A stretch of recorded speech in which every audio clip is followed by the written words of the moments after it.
Hello, and welcome to episode number 105 of the Point of Convergence podcast. As always, I am your host, ExoAcademian. While modern ufology has been a component of our cultural zeitgeist for decades and decades now, during much of that time it has generally been seen as a matter for astrophysicists and aviation experts. While groundbreaking researchers such as Jacques Vallee, Keel and J. Hynek, as early as the 1970s, suggested the anomalous and highly strange nature of the data takes us well beyond that kind of conventional inquiry, even today, the mainstream still tends to think of UFOs, now monikered as UAP, and NHI, the fancy new name for what we used to call aliens, as involving interstellar travelers arriving at Earth in sophisticated spacecraft. For many, especially in still physicalist-centric Western civilization, this kind of enterprise represents, at least in potentia, a new kind of contact and a new possibility for communication that takes us beyond what we've been limited to amongst our own species over the millennia. But here again, the data, when one looks squarely into them, takes us well beyond that notion. And that's because contact, and specifically contact with apparently non-human and non-conventionally human intelligences, has supposedly already been happening.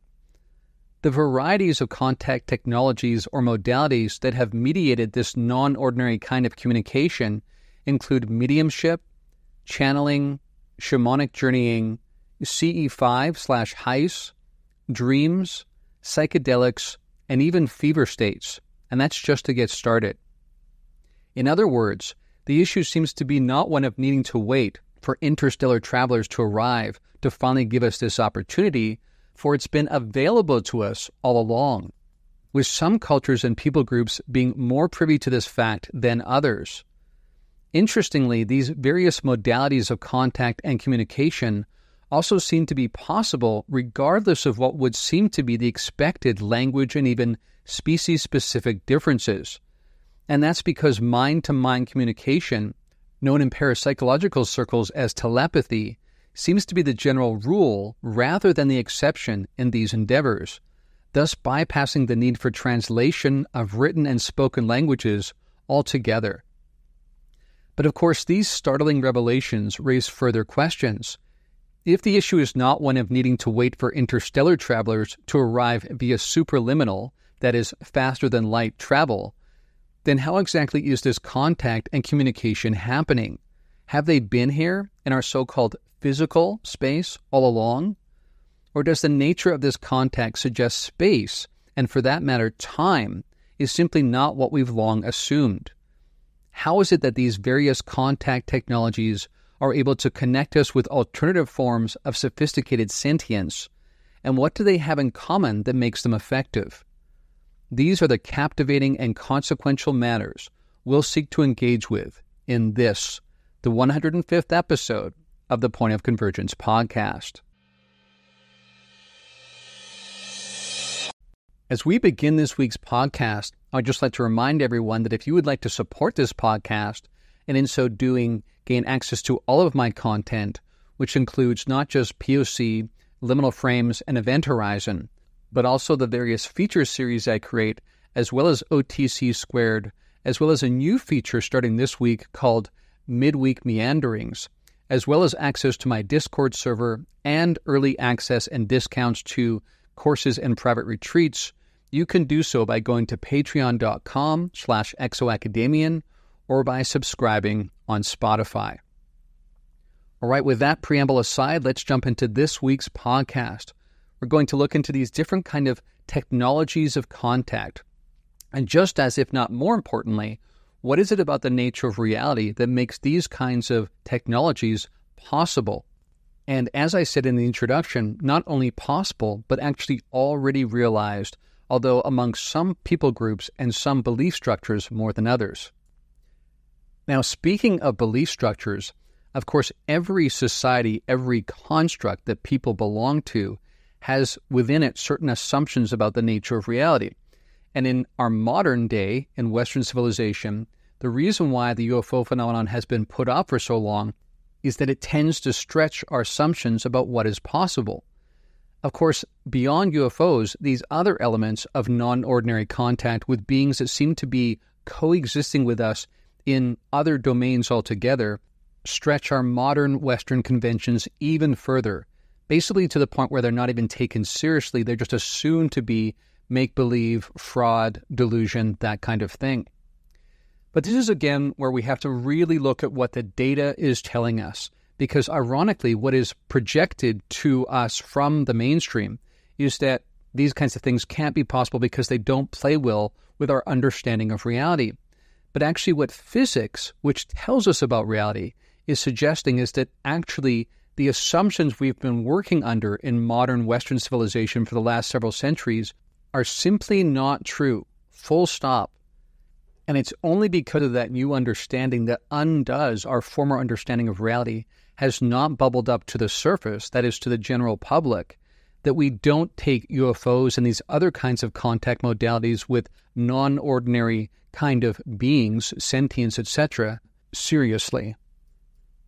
And to really underline this point so that we're all on the same page here, I'd like to point to something called the demise of local realism, because this is central to what has changed about our understanding of reality, and the consequences are considerable. And yet again, most people in the mainstream at the surface level are not even aware of these revelations. So what is local realism? It's the idea that objects have definite properties, that's realism, and that information about these properties cannot travel faster than the speed of light. That's locality. In classical physics, it's assumed that objects have well-defined properties regardless of whether we observe them, and that these properties are influenced only by their immediate surroundings. Again, that's locality. But here's the real kicker, and I want us to pause to really ground this, to integrate this into our understanding so that we consider all of these matters in light of this profound revelation. Local realism is no longer believed to be a thing, period. And that's because experiments, notably about testing Bell's inequalities, have shown that quantum particles can exhibit correlations that cannot be explained by any theory that maintains both locality and realism. This means that either particles do not have definite properties until measured, challenging realism, or that these properties are influenced instantaneously over any distance, challenging locality. Now, in previous podcast episodes, I discussed a figure in quantum physics named Nima Arkani-Hamed. He's gone even further. He says that it's not just about locality and realism, but really about space-time itself.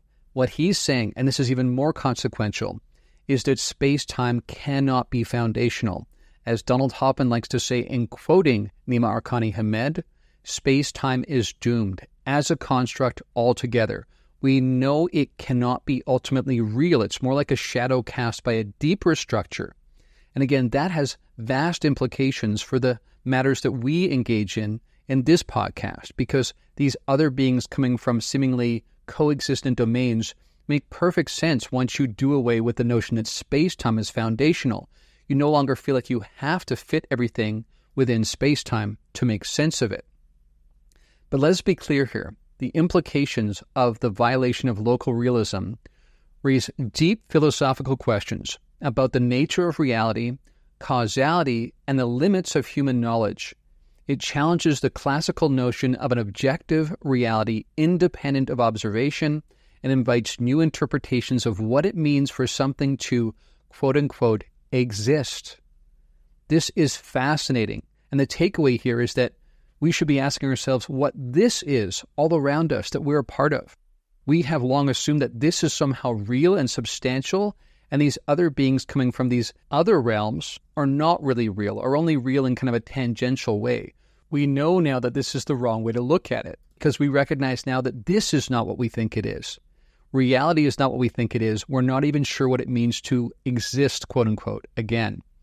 This comes around to this notion that consciousness may be primary. I'm being a bit coy there. I think it is primary. And once you allow for that, then a much more interesting kind of cosmic order comes into play, where the dynamism of these different interactions can be mediated by many different kinds of technologies that toggle not the fabric of space-time, which again we know now is a shadow of a deeper structure, but toggle consciousness itself, the interactions, the relationships between different conscious entities within the vast, undifferentiated sea of consciousness.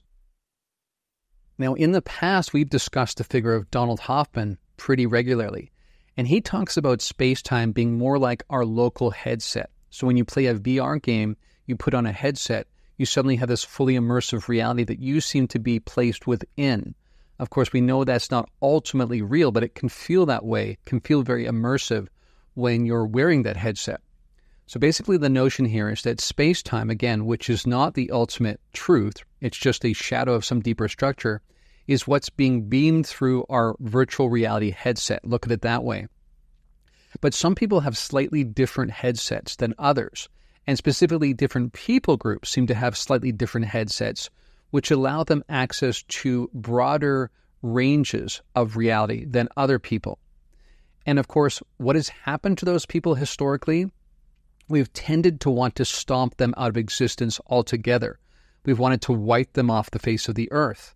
We think about people that were branded as witches in the past that seem to have these capabilities, which again were assumed to be or lumped into the notion of them working in cahoots with the devil, and therefore they were killed because of that.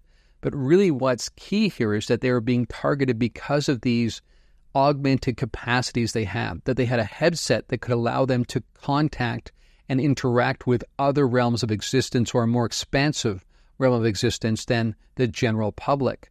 So it's very interesting that in different cultures around the world, not just within Christianity, we see this has happened, where people are targeted and then exterminated merely because they have these capacities, which I would suggest you prompts some interesting questions. Why is that the case? Why are we so uncomfortable with this notion? Why do we so quickly jump to the conclusion that this must mean they are working with evil forces? On the one hand, you could say that's because of dogma. That's just what they were taught. But what if the possibility exists that that was actually a seeded notion, that a control structure that was trying to prevent human beings from having full access to that broader bandwidth seeded this idea amongst different religious groups and amongst human psychology, period, that would basically seek to stamp out these people? I think that is partly what's going on here. Again, I understand this goes against conventional thinking, which wants to reduce these things to just ignorance and religious dogma. But of course, the question is how much religious dogma or certain ideas within it have been seeded as part of a control structure. I would posit that that's something you should at least consider. I think that is part of what has gone on historically. Now, as you're probably aware, within psychology, there's this ongoing debate between nature and nurture, which speaks to the question around what has caused certain behaviors or tendencies in people. Is it genetic? Is it something they inherited? Or is it something they learned in their environment? And that would be nurture. So one is nature, one is nurture. Of course, what we usually find is that it's a bit of both, and sometimes these things actually compound each other. But all it is to say, with our matter here, the things that we're interested in, we should point out that people do have this innate ability, but they also learn to adapt the skill, make it more fruitful. One person we discussed on this podcast in the past in this regard is Joe McMoneagle. So he's someone who was trained in the remote viewing program that the U.S. government was involved in, and he proved to be very effective, very skilled with this kind of protocol, which is underlyingly tapping into clairvoyance, the ability to see clearly beyond your usual senses. But what's interesting is that, as I pointed out before, when I spoke with Joe McMoneagle when I was at a retreat at the Monroe Institute a few years ago, he pointed out that he thinks this skill came online for him out of necessity when he was a young boy, living on the mean streets of Miami, lived in kind of the projects in Miami, a poor area that was quite dangerous. And he had to pragmatically protect himself and his sisters. And so in that case, it was very, very important for him to know what kind of danger might lay around a corner. And not just might, but did. He needed to have actual knowledge, actionable intelligence that would make him make one decision go left versus go right, for instance. So from his point of view, it was an evolutionarily derived kind of capacity that was like a muscle that basically becomes stronger through use because of what he went through as a child. Now, of course, for many of us, with the modern social safety net, which brings many positive things, of course, we are often not put in a position where we need to rely on that kind of sensing, and so perhaps it doesn't develop. So as I've said before, what the evidence seems to suggest is that pretty much all human beings have some element of this capacity to different degrees. But for most people, it's largely dormant. Number one, because we don't use it, and number two, because our modern society has told us it doesn't exist, so we tend to not even notice it when it does happen, or sometimes even more hilariously, we explain it away even when we see ourselves doing it. This is how propaganda plays a role in how we think about reality. Now, another figure that we've discussed on this podcast in the past, who represents an excellent case in point, is Dan Sherman. So to refresh your memory, Dan Sherman is someone who claimed to have been part of a classified, deeply classified program that basically involved an accord with the Greys, and he was basically used as a go-between to have communication with these Greys and receive certain intel that would be passed up the chain to a very elite group within the Air Force specifically.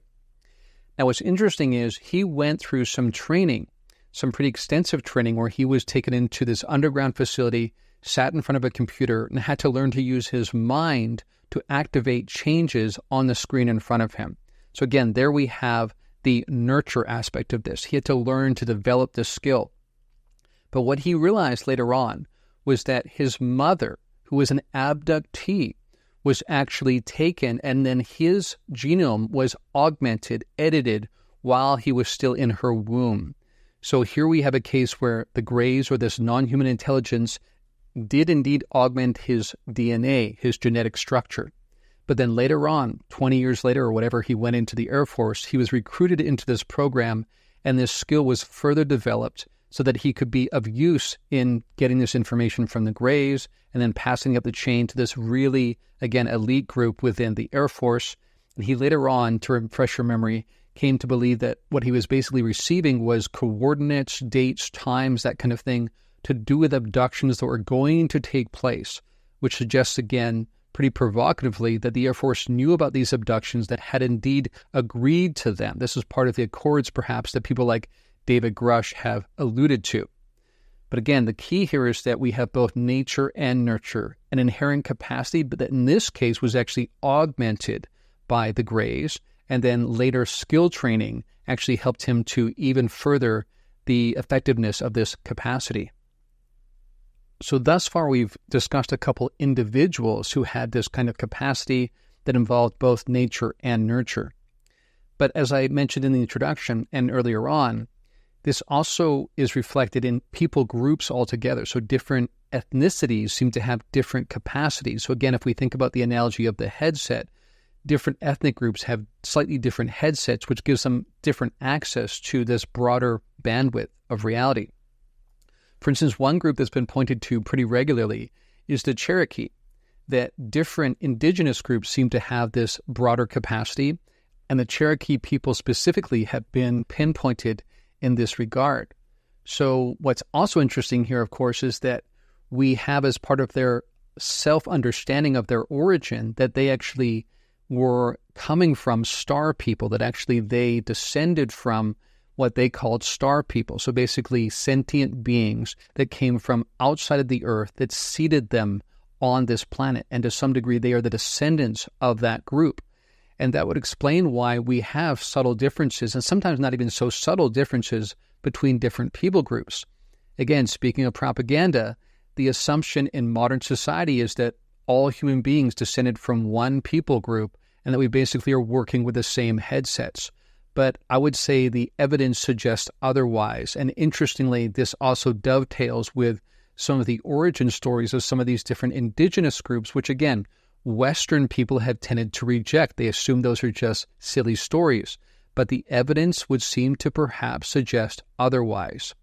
In fact, not only is this part of the lore that we've covered, for instance, in the work of R.D. Six Killer Clark, who's an academic of indigenous American origin, who's interviewed many different indigenous peoples in North America and South America, and then told those stories in her various books, of which we've covered 3 so far, with more to come in the future. Not only do we see this notion evidence there, but there is even evidence that the U.S. government has targeted and actually taken people of indigenous descent and used them in some of these nefarious programs, various mind control programs, and programs that are seeking to find information, again, beyond the use of our usual senses. So these people have been recognized as being particularly adept at this. And unfortunately, what has often happened is that this is kind of victimizing these people, because some of these people live in very poor conditions in different parts of the world. They are scooped up and given temporary riches, really nice facilities to live in, etc., for their families. But then they are used basically to obtain information in these non-ordinary ways, often where they are being fed huge amounts of different kinds of drugs and medications, which tend to augment their capacity even more, but in the long run really degrade their brains. And we see all sorts of signs of quick deterioration, ultimately resulting in death. And unfortunately, because this flies beneath the radar and there are not people that are championing the rights of these people, this largely goes unrecognized, again, not just because those people groups tend to be marginalized in modern Western society, but also because the activities they're being involved in are not believed to be possible in the first place in, again, that conventional Western society.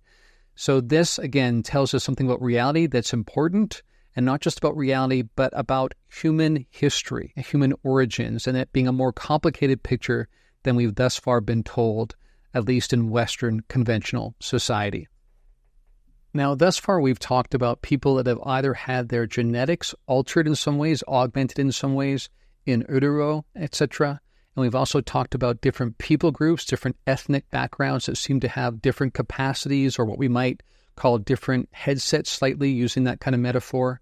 We now want to turn to the question of how people that are part of the general population can also increase these skills and tap into these things, because again, as I said earlier, humanity seems to across the board pretty much have these capacities.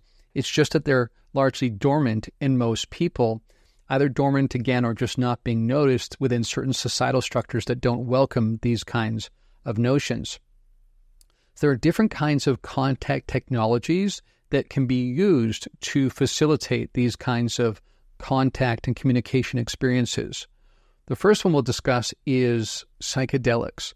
Now, this is something I've covered in other podcasts, so I won't go into too much detail, but generally speaking, I want to give you just some sense of what is actually happening here, how we're leveraging this capacity. So what we understand about psychedelics is they seem to actually not add to our experience, not basically allow us to hallucinate things that are not there, but rather to diminish the function of the filters that our brain has developed in an evolutionary sense, so as to give us access to the more expansive reality all around us. So again, the real key here is that it's not adding something, it's actually just reducing and diminishing the function of the filter that prevents us from seeing more, experiencing more of what's already around us, what's already there. And of course, this makes quite a bit of sense, because when you think about it from an evolutionary point of view, the goal of evolution is not to give us a pipeline into ultimate truth, but rather to give us just enough information to allow us to navigate our environment and keep us alive. And again, as you've heard me reference before, Donald Hoffman would say that basically that has resulted in a headset with icons, if you will, to use that kind of metaphor again, that we use to navigate a reality, an underlying reality that we actually don't interact with directly, but only indirectly through this kind of interface. But again, some of these other contact technologies perhaps do allow us to tap into the underlying structure of reality. So what psychedelics does, again, is it just diminishes the function of the filters within our brain that allows us to tune into what's already there. And this is exemplified, for instance, in how when we look at the brain scans of people on psychedelics who are having really vivid, mind-blowing experiences that seem more real than real, as they're often described, their corresponding brain scans look remarkably dull and dormant, look very static, like not much is going on.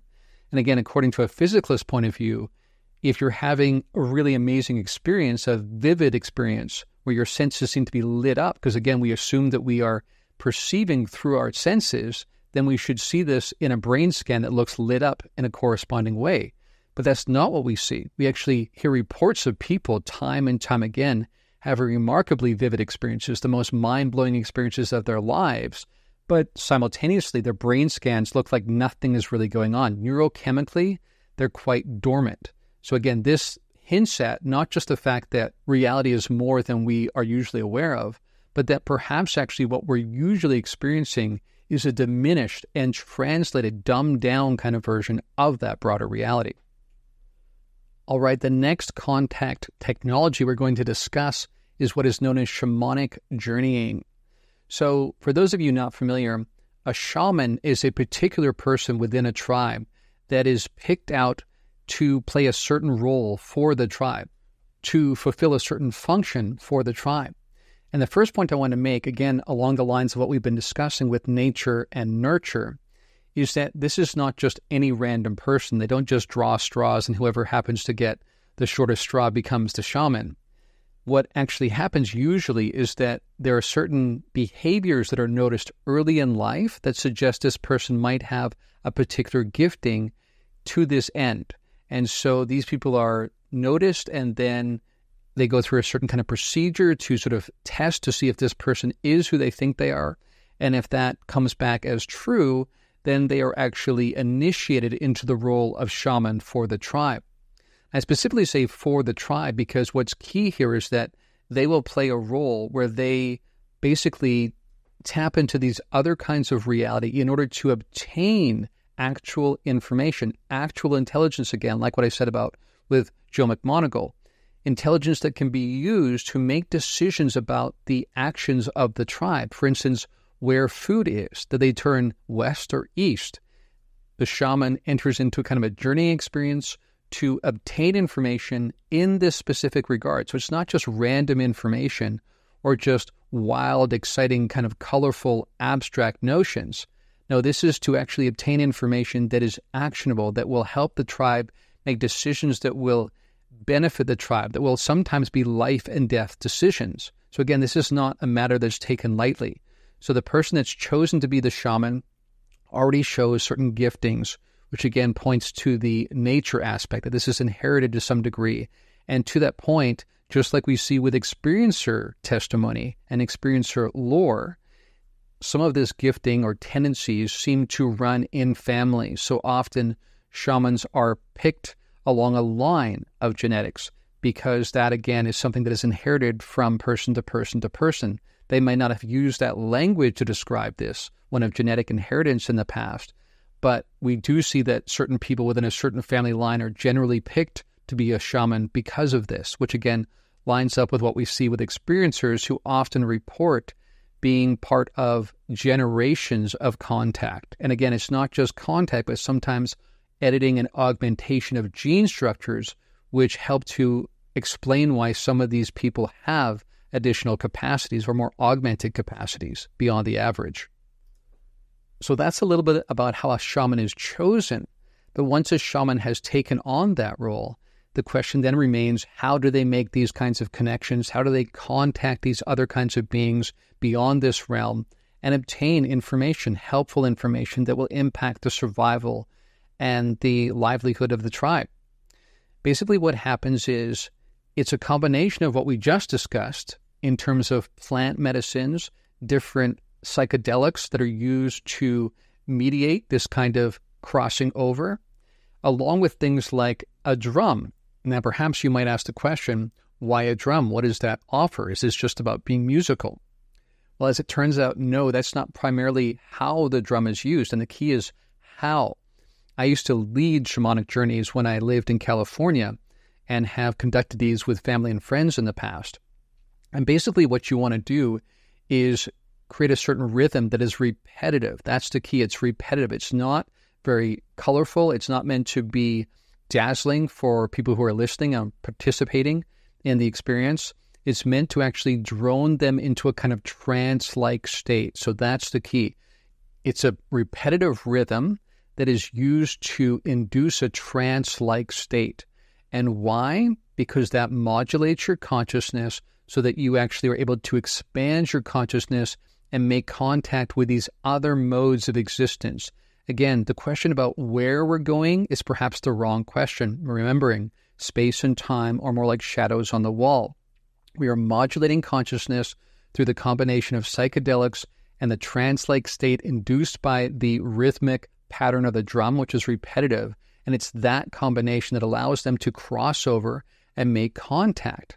And when they do, they can actually ask questions and receive answers. So again, this is not just vague and ethereal. They get very specific information, sometimes even information about how to heal a certain tribe member and that kind of thing, or again, about where to find food, very practical matters.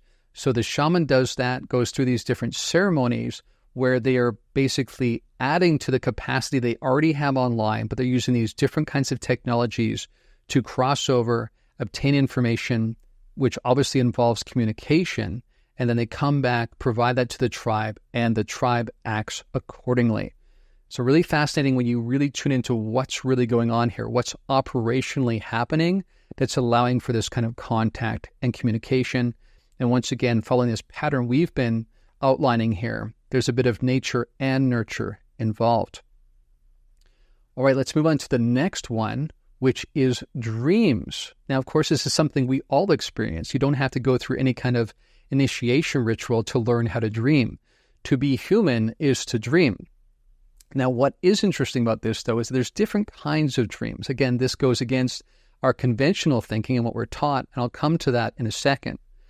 But the first thing to point out is that what's interesting about dreams is that our usual evolutionarily derived fight-flight kind of mechanisms kind of go offline. Not completely, but they go largely offline. And so what different non-human intelligences have actually told us that they will often communicate through dreams, because that's one of the only modalities they find they can communicate with us through, because, again, our consciousness is modulated slightly differently. The setting is slightly different, so the bandwidth access is slightly different, and that allows for a crossover in the range that allows them to communicate with us in a way that we can actually perceive and receive this information. I mentioned on many different podcast episodes that many famous artists, as well as scientists, will talk about receiving downloads or insights in dreams. And again, this is not just tapping into the subconscious, although that's part of it, and not just the personal subconscious, but also the collective unconscious that all humans share as kind of a bedrock. But then even beyond that, the bandwidth goes even further, and you have access to non-human intelligences, and they can communicate information as well, which again, in conventional circles, is not often described or credited as being responsible for some of these innovations and remarkable works of art and inspiration. But that's actually what's happening. And again, it's because in a dream state, we have a slightly different modulation of consciousness that can be utilized by some of these non-human intelligences, as well as the deep subconscious, personal and collective, to bridge the divide and communicate.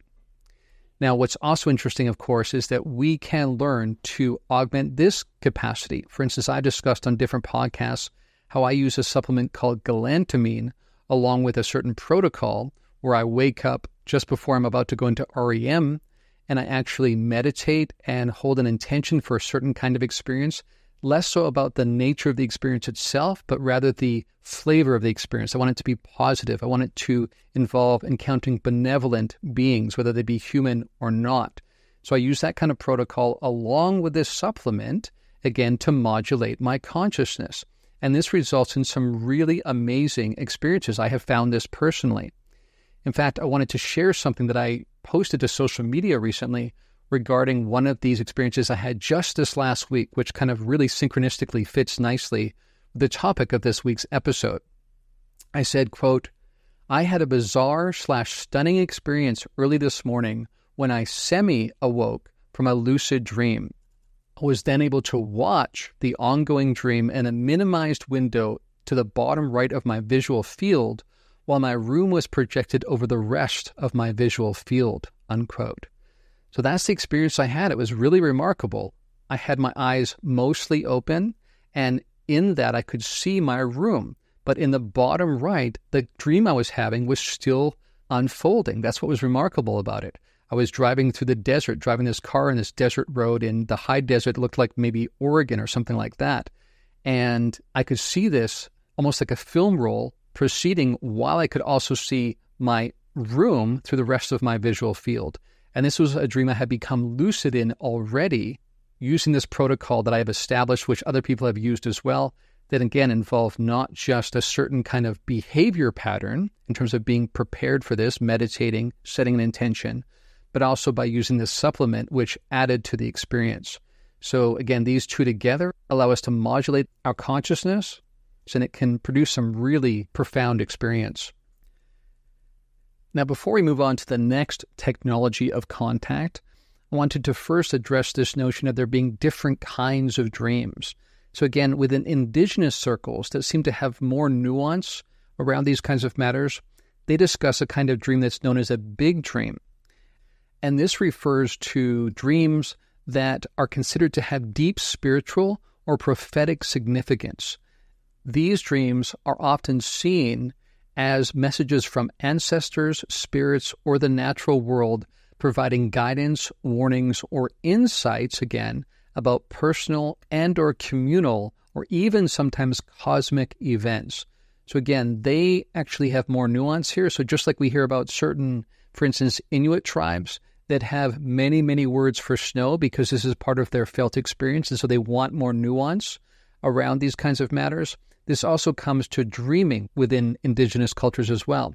They have different kinds of dreams they identify, and a big dream is one that is particularly significant and speaks to sometimes tribal or even cosmic events. Now, the next mediation tool we're going to discuss might be one that surprises you. It might not occur to you that this could be one of these kinds of technologies. And the thing is, it's usually not deliberately used as a consciousness contact technology, although there are some traditions that do try to induce this to use it as a protocol. But I'm aware of people who've had situations where this came into play, of course, not because they meant to do it, but just because it did happen. And after it happened, they indeed had some really profound contact experiences. What I'm referring to here is fever states.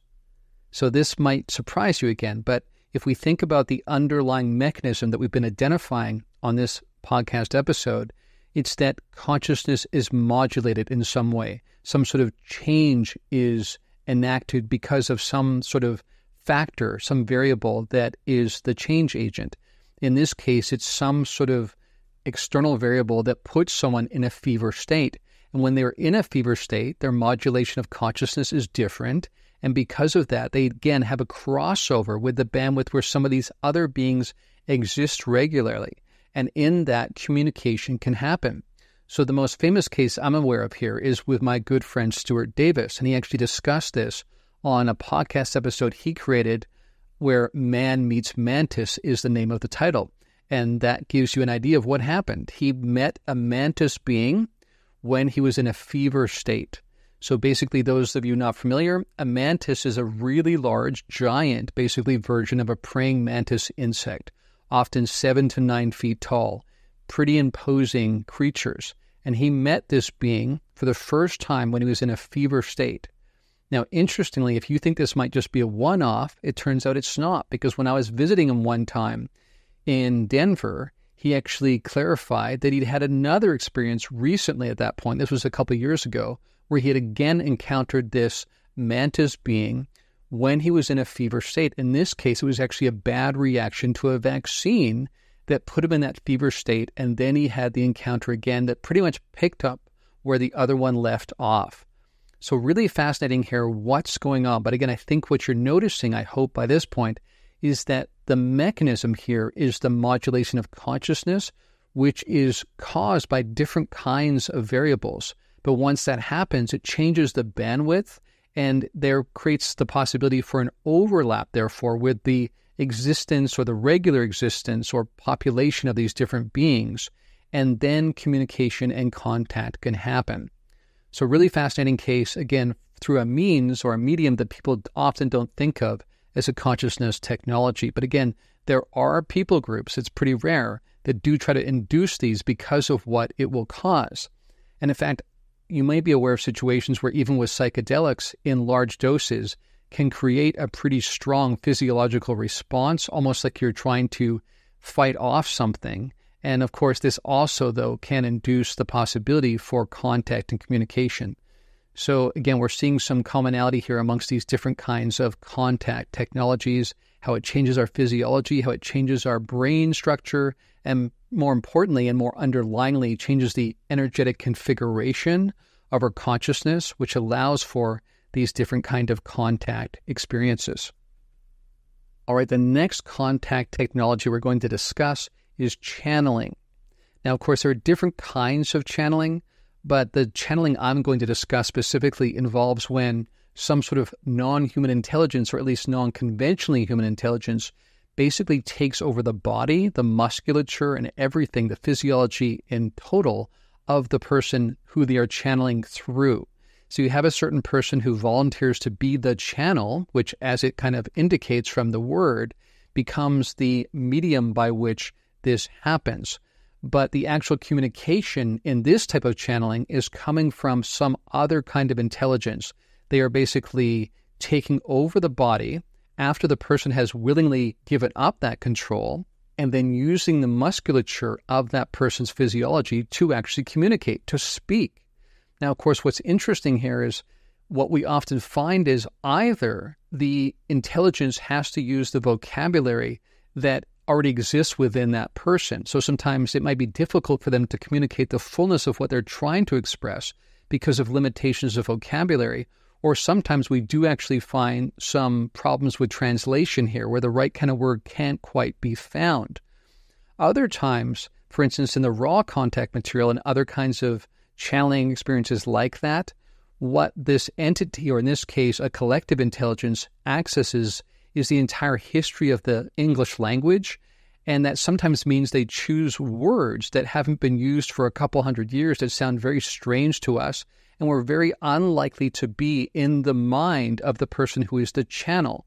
So again, I think this adds credibility to the notion that some beings can take over this physiology when it's willfully given up and can communicate sometimes with the vocabulary of that person and sometimes by accessing the collective understanding of humanity around a certain language, which again sometimes results in some pretty strange kinds of words being chosen, strange turn of phrase that we don't really hear in the modern day.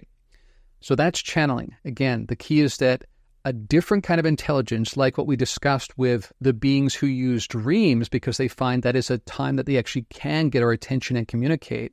Similarly here, we are put in a certain kind of mode which allows them to communicate with us, this time using our physiology. So that becomes the medium by which this is expressed, which is really, really fascinating. And often the channel, the person who is being channeled through, doesn't even remember the experience. Sometimes they have to listen back to the tape to know for sure what was actually said. And sometimes they're quite shocked by what was actually communicated. And it's very clear to them that they weren't doing this. And of course, they have no memory of doing this.